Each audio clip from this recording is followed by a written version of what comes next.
CM DKShi ನೇತೃತ್ವದಲ್ಲಿ ಸಚಿವ ಸಂಪುಟ ಸಭೆ ಆರಂಭ ಆಗಿದೆ.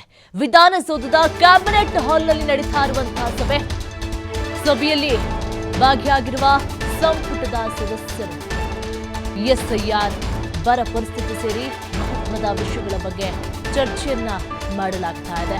ಸಭೆ ನಡೀತಾ ಇದೆ. ವಿಧಾನಸೌಧದ ಕ್ಯಾಬಿನೆಟ್ ಹಾಲ್ನಲ್ಲಿ ನಡೀತಾ ಇರುವಂತಹ ಸಭೆ ಇದು. ಸಭೆಯಲ್ಲಿ ಭಾಗಿಯಾಗಿದ್ದಾರೆ ಸಂಪುಟ ಸದಸ್ಯರು. ಇದರಲ್ಲಿ ಎಸ್ಐಆರ್ ಆಗಿರಬಹುದು, ಬರ ಪರಿಸ್ಥಿತಿ ಸೇರಿ ಮಹತ್ವದ ವಿಷಯಗಳ ಬಗ್ಗೆ ಚರ್ಚೆಯನ್ನ ಮಾಡಲಾಗ್ತಾ ಇದೆ. ಸಾಕಷ್ಟು ಕಡೆ ಬರಗಾಲದಿಂದ ತೀವ್ರ ಹಾನಿಯಾಗಿಬಿಟ್ಟಿದೆ, ಮೇಜರ್ ಹಾನಿಯಾಗಿಬಿಟ್ಟಿದೆ.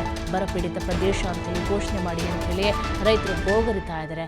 ಒಂದು ಕಡೆ ವಿಪರೀತವಾಗಿ ಕೆಲವೊಂದು ಜಿಲ್ಲೆಗಳಲ್ಲಿ ಮಳೆಯಾಗ್ತಾ ಇದೆ, ಇನ್ನು ಕೆಲವೊಂದು ಜಿಲ್ಲೆಗಳಲ್ಲಿ ಮಳೆನೇ ಆಗ್ತಾ ಇಲ್ಲ, ಕಂಗಾಲಾಗಿಬಿಟ್ಟಿದ್ದಾರೆ. ಒಂದು ಕಡೆ ಬೆಳೆಗಳು ಹುಳ ಹಿಡಿತಾ ಇದೆ, ಅದು ಒಂದು ಕೂಡ ಇದೆ.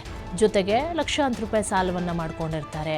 ಈಗ ರೈತರು ನೇಣು ಹಾಕ್ಕೊಳ್ಳುವಂತಹ ಪರಿಸ್ಥಿತಿ ಎದುರಾಗ್ತಾ ಇದೆ. ಎಷ್ಟೋ ಕಡೆ ಅಂತ ಅನಾಹುತಗಳು ಆಗಿಬಿಟ್ಟಿದೆ. ಹಾಗಾಗಿ ಏನು ಮಾಡಬೇಕು ಅಂಥೇಳಿ ಎಲ್ಲ ವಿಚಾರಗಳನ್ನು ಡಿಸ್ಕಸ್ ಮಾಡ್ತಾ ಇದ್ದಾರೆ.